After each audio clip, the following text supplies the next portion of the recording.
This district asked us to say, can you help us to figure out how and where we stand in alignment with the science of reading?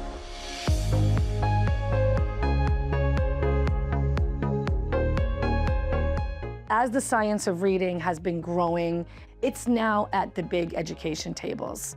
We know we have work to do, but we also know that we have some really good things happening. And in our regular format of what we do, survey, boots on the ground walkthrough, focus groups, we added some more to it. We did an information session. We spent 90 minutes reviewing the science of reading with every grade level across the district, and then we launched the survey so that they had a little bit of a level set of what is it that we're talking about. This was a 3-month journey that we went through, so they're different people at the end in the focus group than they were when they started.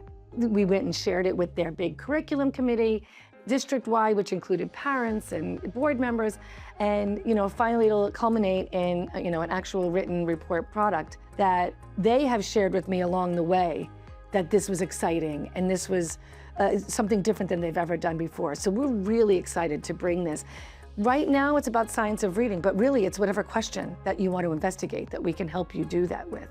And I love that we're largely facilitating and letting them find what they need to look for. And that's probably our most exciting project that we're doing right now.